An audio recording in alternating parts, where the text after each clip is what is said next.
Vous l'avez sûrement remarqué, mais quand quelqu'un parle de Windows Vista, ça sera souvent de manière négative. Et ce, même si elle ne l'a jamais connu. Mais Windows Vista, en vrai, il était pas si mauvais. Mais alors pourquoi tout le monde déteste Windows Vista?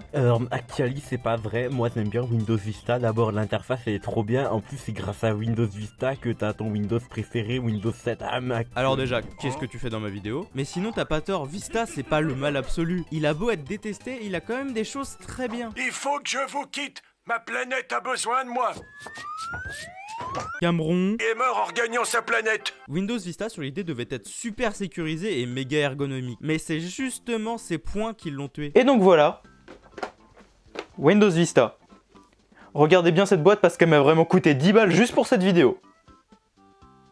Non, c'est pas une blague. Mais qu'est-ce qui est tant reproché à Windows Vista? Parce que comme ça, visuellement, on voit pas forcément une différence flagrante entre Vista et 7. Le premier gros problème, et pas des moindres, est qu'il demandait une configuration bien plus haute que ce qu'avaient la plupart des PC de l'époque. Par exemple, si on voulait qu'il démarre en moins de 10 minutes, bon j'abuse peut-être un peu, il fallait soit acheter un disque 7500 ou 10 000 tours minute, qui valait leur prix, quand même, ou avoir un SSD. Et vraiment à l'époque il n'y en avait pas beaucoup des SSD. Et en plus il valait une blinde. En plus de ça, qui est déjà un très bon argument, en général on aime bien quand ça va vite, pour la configuration recommandée il fallait entre 512 MO et 1 Go de RAM. La plupart des ordi moyenne gamme de l'époque étaient autour de 512 MO. Jusque là vous me direz, eh ben c'est bon alors si jamais les gens avaient la RAM nécessaire. Alors c'est pas si simple, mais on y reviendra plus tard. Sinon il demandait 15 Go de stockage à une époque où les disques durs avaient un stockage entre 80 et 150 Go en moyenne. C'était considérable. Bon, mis à part ces considérations matérielles qui étaient assez contraignantes, l'un des plus gros arguments de vente de Windows Vista faisait partie de ses plus gros reproches. Sa sécurité était pas si folle que ça. Et pourtant, il en jouait énormément au niveau marketing. Il y avait les classiques failles Zero Day, mais bon, ça c'est un peu trop complexe pour qu'on puisse leur taper dessus. Mais avec quand même pas mal de failles. Pour faire une petite liste, une faille avec Internet Explorer 7 qui permettait d'exécuter du code malveillant à distance, les logiciels plus anciens adaptés à Windows XP qui n'avaient pas les mêmes types d'utilisation des privilèges que Vista, qui créaient des failles avec le mode de compatibilité, des failles dans les services Windows qui étaient utilisés pour élever les privilèges et exécuter des programmes malveillants. Et bon, là on sort un peu des failles, mais c'était un des premiers Windows à avoir activement des mises à jour de sécurité. Il y en avait déjà sur XP, mais tout le monde n'était pas vraiment habitué à les faire, car à l'époque XP, tout le monde n'avait pas internet ou bien trop limité pour faire les mises à jour. Donc les gens ne pensaient pas ou ne voulaient pas faire les mises à jour. Et par cette absence de mise à jour, laissait des failles en libre service pour les hackers. Globalement, cet ajout de sécurité était trop soudain pour les gens qui passaient de Windows XP à Vista. Je prends pas en compte les versions à chier entre les deux. Et non, je ne redonnerai pas de lettres de noblesse à Windows ME, n'est-ce pas Cameron? Mais il passait d'un XP où il y avait besoin de rien pour faire démarrer un programme avec les droits admin. C'est Vilic du montage et je viens de remarquer que mon espèce de petit programme là que vous avez vu en illustration, il s'est littéralement lancé d'entrée de jeu en système 32 sur Windows XP. Donc globalement pour afficher le texte, j'avais exactement les mêmes droits que pour supprimer tout le système. C'est dire le fait que c'était pas extrêmement sécurisé. À un Vista où à chaque action, un tantinet sensible, démarrer des programmes en mode admin, etc. ça demandait une confirmation qui ralentissait l'expérience utilisateur d'autant. Donc forcément quand ta sécurité emmerde tout le monde, bah ça aide pas à faire bonne presse. Mais attention, l'UAC, le User Account Control, ouais je sais j'ai un super accent merci. Cette petite fenêtre là n'est pas une mauvaise chose en réalité. C'est ce qui est encore utilisé sur Windows aujourd'hui, ça permet de savoir qu'un programme va utiliser des permissions spécifiques élevées et pourra par conséquent modifier des choses sur votre ordinateur. La sécurité apportée par Vista était quand même très importante par rapport aux anciennes versions qui...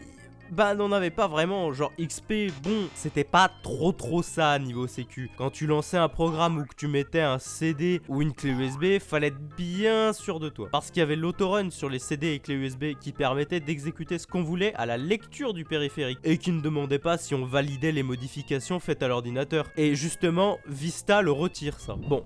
La sécurité, c'est fait. Et vous savez ce qui n'a pas besoin des privilèges administrateurs? S'abonner à ma chaîne YouTube. Allez, cliquez. Et mettez un like et un petit commentaire, ça fait toujours plaisir. On va s'attaquer à l'aéro. Ah là là, l'aéro. Il l'avait vendu comme quoi? Ouah, c'est joli l'aéro, regardez, ça vous donne envie, non? Sauf que, bah pas grand monde y avait accès. Aéro avait besoin de GPU avec plusieurs caractéristiques précises. 128 MO de RAM, le Pixel Shader 2.0, mais surtout, la compatibilité avec le modèle de pilote d'affichage Windows, le WD WDDM. Et là, c'est le drame. La plupart des cartes graphiques de l'époque n'étaient tout simplement pas à la hauteur. Même avec une carte graphique décente, il fallait que le pilote soit à jour et compatible, ce qui était pas toujours évident. Du coup, beaucoup d'utilisateurs se retrouvaient avec une interface basique sans les jolis effets de transparence et d'animation promis. Et donc on passe de cette interface toute jolie, toute transparente à... ça, ouais, c'est pas ouf, on est d'accord. Sur l'idée, c'est un peu comme acheter une Porsche 911 mais avec un moteur de Twingo 2. Oui, techniquement, ça pourrait avancer, mais c'est pas optimal et c'est pas vraiment ce que tu croyais. Bref, Aero, c'était beau sur le papier, mais dans la réalité, c'était souvent une déception pour ceux qui avaient sauté le pas vers Vista. Par contre, pour ceux qui avaient accès, c'était une belle claque au niveau de l'interface, parce que Aero, c'est vachement bien. Pourquoi vous l'avez retiré, Microsoft, hein? Pourquoi? D'ailleurs, je parlais des drivers. Sur Vista, il y avait de ces problèmes de driver. Vista, c'était une toute nouvelle architecture et ça voulait dire que les fabricants de matériel devaient complètement recoder leurs pilotes pour qu'ils soient compatibles. Le modèle de pilote d'affichage Windows, le WDDM par exemple, était une nouveauté et beaucoup de fabricants n'étaient pas prêts pour ces changements. Du coup, les pilotes étaient souvent buggés, incomplets ou carrément inexistants pour certains matériels. Les utilisateurs se retrouvaient avec des systèmes instables, des plantages à répétition et des performances graphiques décevantes. Ah oui, instable.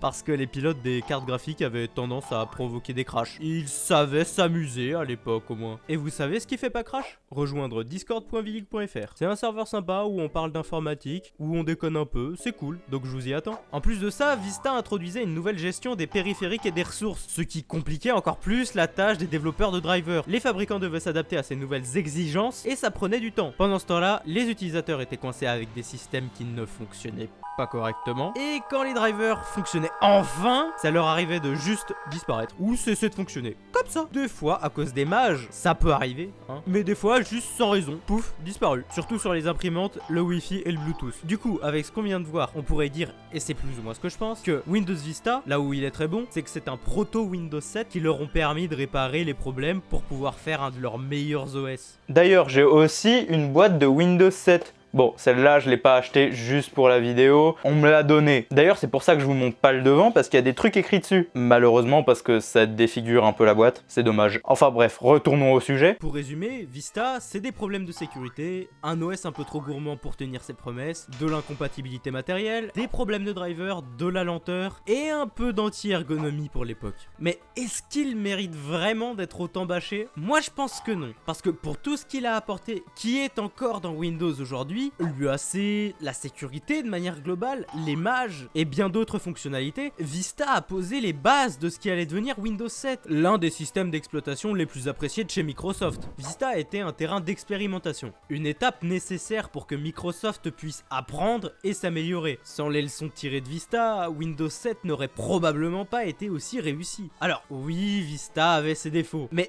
il a aussi ouvert la voie à des innovations qui ont profondément marqué l'évolution des systèmes d'exploitation de Microsoft. Donc Vista, t'étais pas si mauvais, t'étais juste un peu trop en avance. J'espère que vous aurez bien compris pourquoi Vista est et était détesté. Et merci aux sponsors, vos noms s'affichent tout de suite à l'écran.